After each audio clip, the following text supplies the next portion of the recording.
Get on the ground now.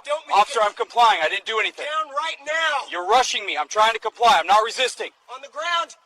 Do it. Okay, just please. Down. Now. I'm going. I'm not resisting. Get on the ground now. Don't move, officer. I'm complying. I didn't do anything. Get down right now. You're rushing me. I'm trying to comply. I'm not resisting.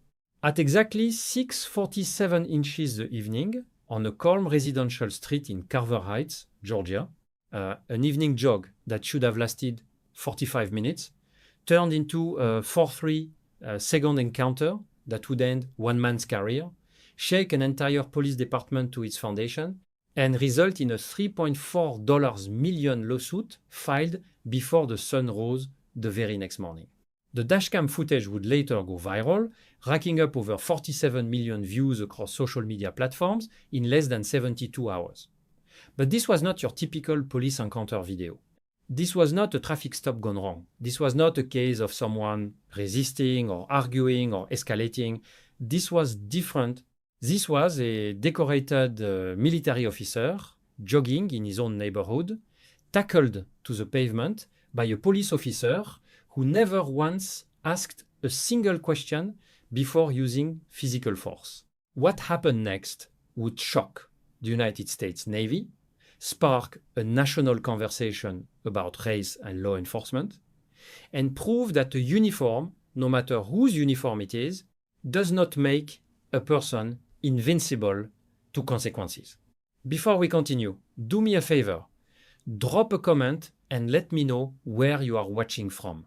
And if you have not already, please hit that subscribe button right now, because this story gets more intense with every minute and you absolutely do not want to miss what happens next. Marcus Ellison was not your average 4-5-year-old man. While most people his age were thinking about retirement savings and weekend cookouts, Marcus had spent the last 22 years of his life serving the United States Navy with a level of distinction that very few people ever achieve. He was born in Birmingham, Alabama, the second of 4 children raised by a single mother who worked double shifts at a hospital laundry facility just to keep the lights on. Marcus learned discipline not from a coach or a mentor, but from watching his mother wake up every single morning at 4:30 without complaint. He earned a full academic scholarship to Georgia Technical University, where he studied electrical engineering and graduated in the top 5% of his class. He enlisted in the Navy immediately after graduation and within 7 years had risen to the rank of lieutenant. By the time he was 40, he held the rank of commander, overseeing naval intelligence operations that the government has never publicly disclosed in full. He had been deployed 4 times. He had received the Navy Commendation Medal twice and the Defense Meritorious Service Medal once.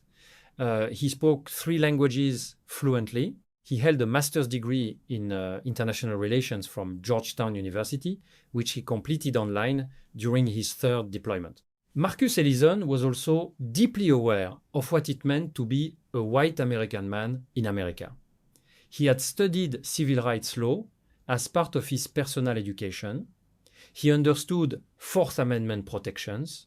He understood the legal boundaries of law enforcement authority.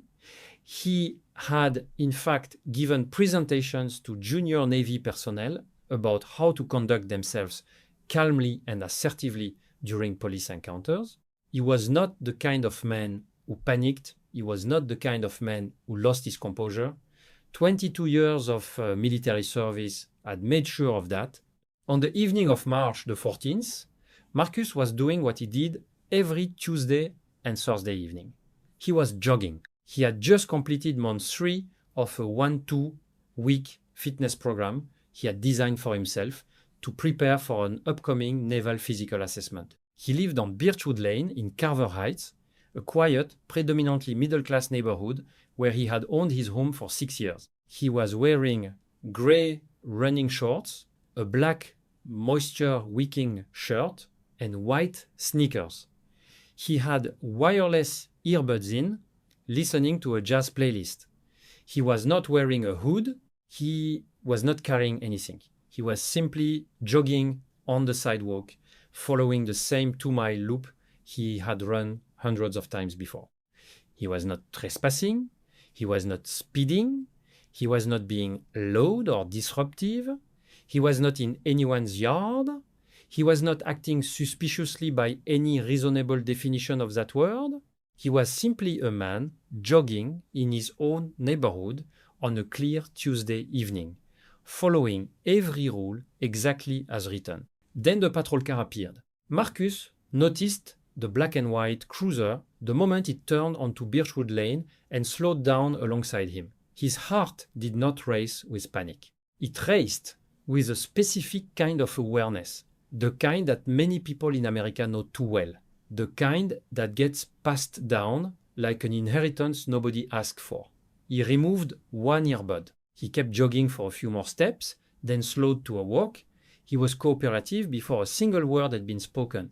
The officer who stepped out of that patrol car was Denny Harwick, 31 years old, 4 years on, the Carver Heights Police Department. By all accounts from his colleagues, Harwick was considered aggressive, quick to escalate, and had already accumulated 3 internal complaints in 4 years, all of which had been quietly dismissed. He had never faced any formal discipline. This was routine for him, or so he thought. Hey, stop, come here, Harwick said, his tone already carrying something that was not a question. It was a command delivered with a casual contempt of someone who expected instant obedience. Marcus stopped walking. Good evening, officer. Is there a problem? Where are you coming from? Harwick asked, stepping closer. I live on this street. I've been jogging. Is there something I can help you with? This is where things started to go wrong for Denny Harwick. Because rather than answer Marcus' perfectly reasonable question, rather than explain why he had stopped a man for jogging on a public sidewalk, Harwick moved straight past justification and into intimidation. And Marcus Ellison had spent 22 years in a command structure where intimidation tactics were studied, understood, and neutralized. We got a call about a suspicious person in this area. I need your ID, Harwick said. Marcus remained completely calm. Can I ask what the suspicious behavior was that was reported? I've been jogging on this sidewalk. I live at the house at the end of this block. I'm not going to debate with you. ID. Now, officer, I want to cooperate with you. I also want to understand the basis for this stop. I have the right to ask that question. Harwick stepped forward. You got a real attitude problem. You know that.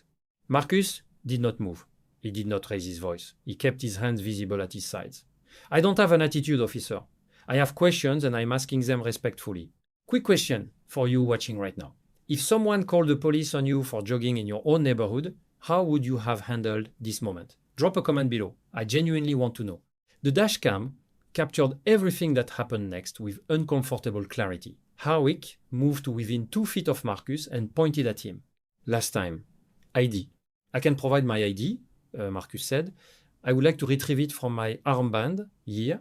He raised his left arm slowly, showing the small zippered running armband where most joggers keep their phone or cards. I'm going to unzip this slowly. Is that okay?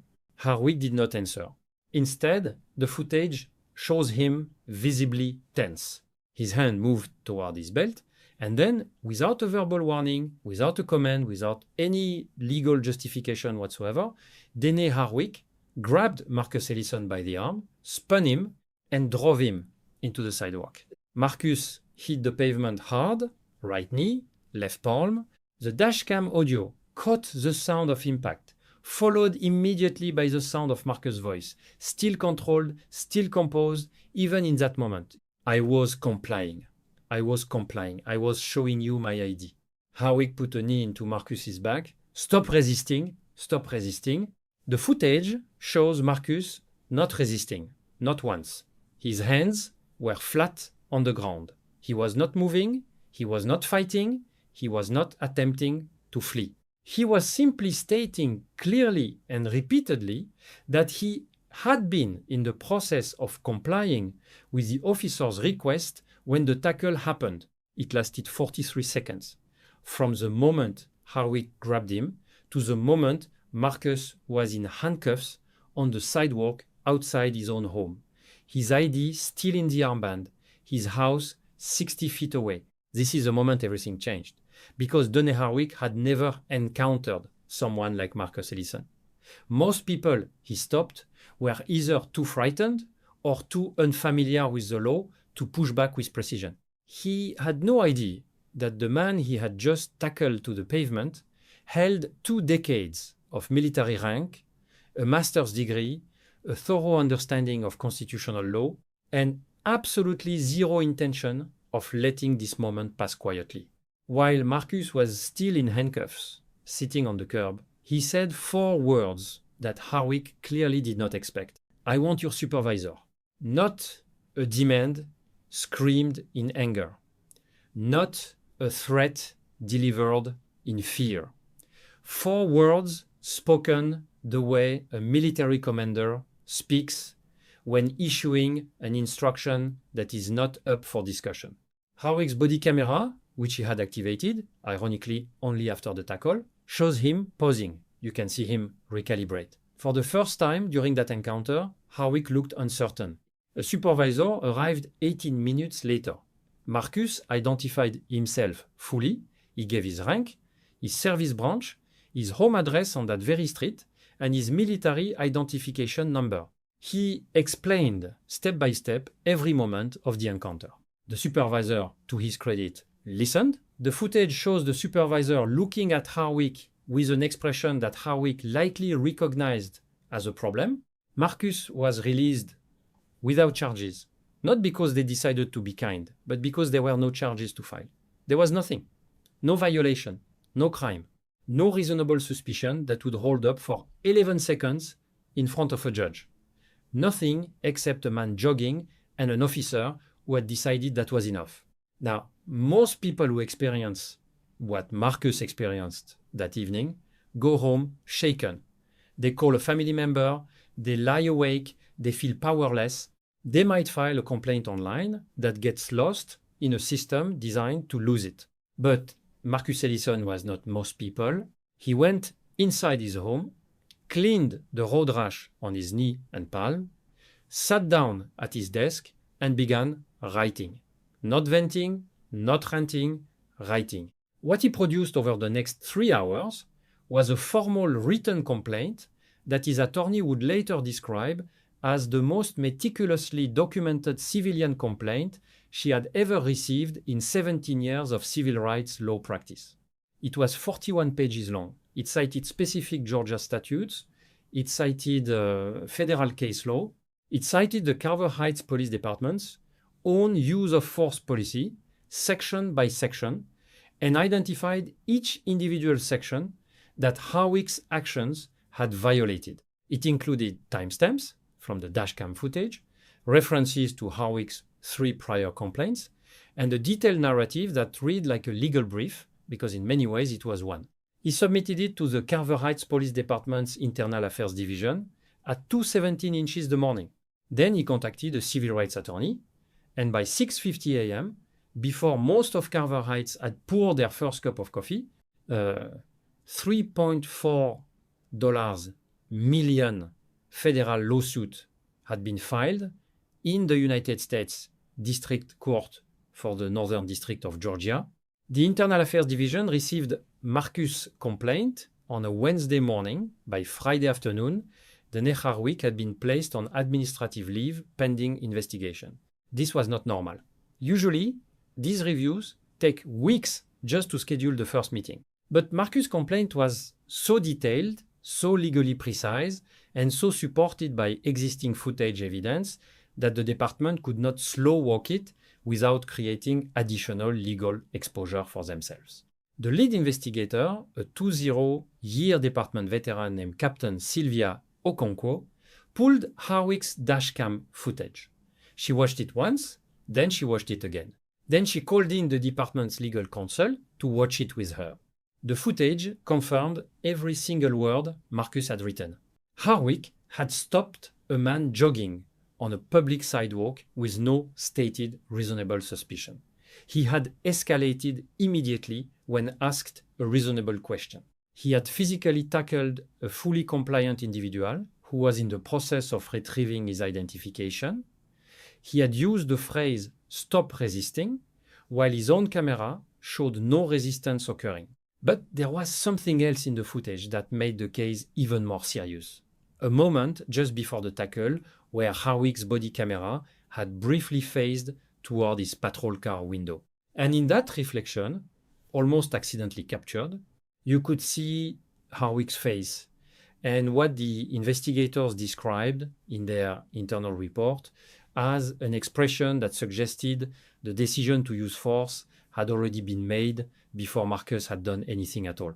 Captain Okonkwo's investigation also uncovered that the so-called suspicious person, Cole that Harwick had referenced, had come from a single anonymous caller who had described an unfamiliar white man jogging in the neighborhood. No threat described, no crime described, no suspicious behavior described, other than the race of the person and the fact that the caller did not personally recognize him in the neighborhood where Marcus had lived and owned property for 6 years. The investigation concluded in 19 days. That is remarkably fast for a police misconduct investigation, and the speed itself sent a message. The findings were unambiguous. Denis Harwick had violated the department's use of force policy. He had violated departmental guidelines on reasonable suspicion.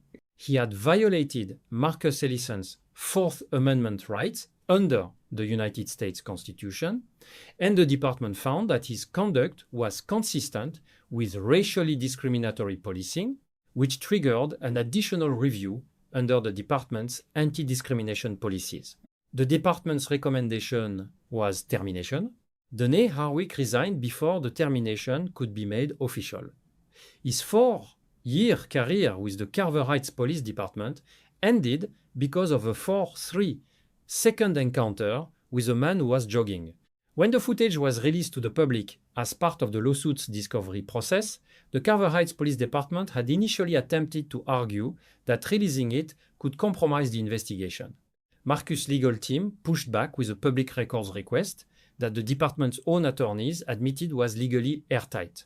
The footage hit the internet on a Thursday afternoon. By Sunday morning, it had 47 million views. News outlets picked it up from Atlanta to London. Social media shared it millions of times across every platform. Civil rights attorneys broke it down frame by frame on YouTube. Military veterans posted response videos.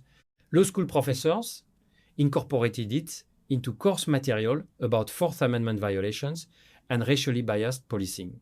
The hashtag Commander Ellison trended nationally for 4 consecutive days. Some people praised Marcus for his composure, for his knowledge, for his refusal to panic in a moment that could have turned far more dangerous. Others criticized him, saying he should have just given his ID immediately without asking questions. They said asking questions escalated the situation. They said he should have made himself less threatening, but here is what nobody could deny. Marcus Ellison had done nothing wrong, not a single thing.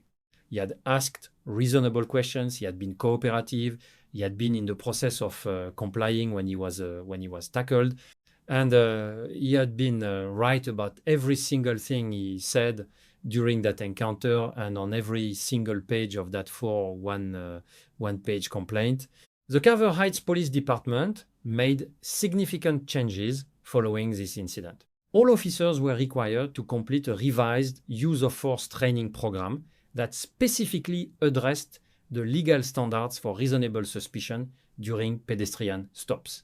A new departmental policy was established, requiring officers to document and report the stated basis for any pedestrian stop before any physical contact. The department also contracted an independent civil rights organization to conduct a review of all complaints filed against officers in the previous 5 years, and they established a community oversight board with actual investigative authority, something advocates had been requesting for over a decade. Essentially, they required their officers to take the kind of training that Marcus Ellison could have taught himself. After the footage went viral, 3 other Carver Heights residents came forward with accounts of aggressive and racially charged stops by Harwick during his 4 years on the force. All 3 were white American men. All 3 described similar patterns: the immediate hostility, the refusal to answer questions, the disproportionate escalation. It turned out this was not an isolated incident. It was a pattern. And Marcus' documentation was what finally gave those patterns a legal foundation to stand on. The lawsuit settled 14 months after filing, $3.4 million. The settlement included, in addition to the monetary compensation, a federal consent decree requiring the Carver Heights Police Department to implement and maintain the new training programs and oversight mechanisms for a minimum of 5 years subject to external review. It was, as Marcus' attorney put it in a press statement, not just a settlement. It was a blueprint. Marcus Elizondo continued his naval career. He was promoted to the rank of captain within 18 months of the incident. He used a portion of his settlement to establish a non-profit organization providing legal education workshops specifically for white American men and women about their constitutional rights during police encounters. The workshops have since reached over 12,000 participants across 5 states. He has spoken at Howard University, Morehouse College, and the United States Naval Academy. He is by every measure exactly who he was before that Tuesday evening jog, except now millions of people know his name. Donnie Harwick, as of the time this story was produced, is no longer in law enforcement. He is not employed by any government agency. Beyond that, this story has nothing further to say about him. Here is a question for you. If you were in Marcus Ellison's position that evening, would you have had the knowledge and the composure to respond the way he did? Be honest with yourself. Comment below. Let us talk about the bigger picture, because this story is about more than one man and one officer on one street in Georgia. This story is about the cost of knowledge, what it means when citizens understand their rights, and what it means when some authority figures count on the assumption that they do not. It is about the intersection of race and power in America and how those two things collide in ways that destroy lives every single day, in situations that never go viral, never get investigated, never get settled. And it is about accountability, real accountability. Not the performative kind, but the kind that comes with documentation, legal precision, and an absolute refusal to be silent. Most people do not know their constitutional rights in detail. Most people, when a police officer raises their voice, feel their body go into a kind of survival mode, where the only instinct is to comply and disappear as quickly as possible. And some officers, not all, but some, count on exactly that. They count on fear. They count on ignorance. They count on the fact that the person they are stopping does not know the difference between a lawful detention and an unlawful one, does not know that they can ask questions, does not know that they can refuse consent to searches, does not know that compliance and submission are not the same thing. But when you encounter someone like Marcus Ellison, someone who has spent decades in a command structure, who has studied civil rights law, who knows exactly what officers can and cannot do, and who has the discipline to remain calm while exercising that knowledge, the power dynamic shifts. The uniform does not automatically win. The badge does not automatically command unquestioned submission. Knowledge becomes the equalizer, and documentation becomes a weapon. Let us address something that came up in the comments when this story went viral. Some people said Marcus was being difficult. They said he should have just handed over his ID the moment he was asked and avoided all of this. They said his questions escalated the situation. Here is the thing. The footage shows Marcus was in the process of retrieving his ID when Harwick tackled him. He was not refusing, he was complying. He asked 2 questions before the physical confrontation. What suspicious behavior had been reported, and was it okay for him to unzip his armband? Both questions were reasonable. neither question justified physical force. Not under the law, not under the department's own policies, not under any reasonable standard. As for the argument that he should have just made it easier, that mindset assumes that exercising your rights is the problem. That is not how constitutional law works. Marcus had every legal right to ask for the basis of the stop. Asking that question is not resistance. It is not obstruction. It is a citizen exercising a right that exists specifically because law enforcement authority is not meant to be absolute. Yes, there is a reality that for many people in America, exercising those rights can be physically dangerous. Marcus knew that risk. He had lived with that reality his entire life. He calculated it, and he decided that his dignity and his rights were worth protecting. But the fact that exercising constitutionally protected rights is considered dangerous, that is not a criticism of Marcus Ellison. That is the entire problem this story is about. So, what is the lesson from all of this? What should you actually take away from Marcus Ellison's story? First, know your rights before you need them. The time to learn what the Fourth Amendment protects is not while you are standing on a sidewalk in handcuffs. Study it, understand it. Resources exist, and many of them are free. Second, document everything you can as calmly and thoroughly as possible. Marcus' 4 one-page complaint was not rage, it was preparation, it was discipline applied to injustice. Documentation is power. Third, composure is not weakness. Every moment Marcus remained calm, articulate, and controlled during that encounter, he was protecting himself and building a case simultaneously. Panic is understandable, but preparation makes composure possible. Fourth, accountability requires action. Filing a complaint is not enough if the complaint is poorly written and legally unsupported. Vague outrage does not move legal systems. Precise, documented, legally grounded action does. Fifth, you do not have to go through it alone. Civil rights attorneys exist. Organizations exist. Legal aid programs exist. Know what resources are in your community before you ever need them. The time to find a civil rights attorney is not the morning after the incident. It should be information you already have. Sixth, systemic change is possible, but it requires individual accountability first. The consent decree, the new policies, the oversight board, none of that happens without Marcus Ellison refusing to let a 4-3 second encounter pass without consequences. One person's decision to act created systemic change for an entire community. One man, one jog, 43 seconds. And a police department restructured, a career ended, a $3.4 million settlement reached, and 12,000 people educated about their rights because of what that man chose to do with what happened to him. That is the power of knowledge applied with discipline. That is the importance of accountability that does not flinch. That is what happens when someone refuses to accept that injustice is just the price of existing. Final question for you. What is one thing you learned from this story that you did not know before? Drop your answer in the comments right now. And if this video gave you something, information, perspective, a reason to think, please subscribe, because there are more stories like this one, and every single one of them matters.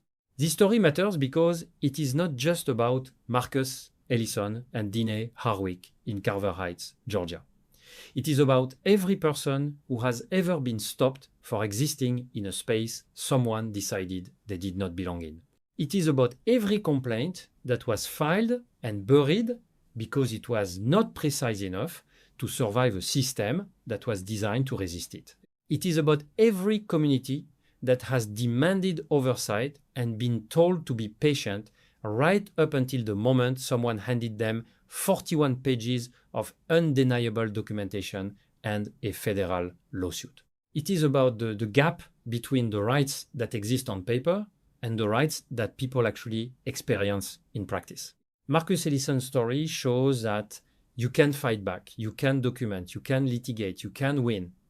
And sometimes, not always, not as often as it should happen, but sometimes you can use one moment of injustice to change the policies that allowed that moment to happen in the first place.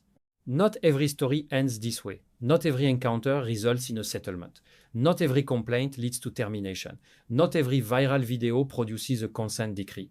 But this one did, and that matters more than you might think.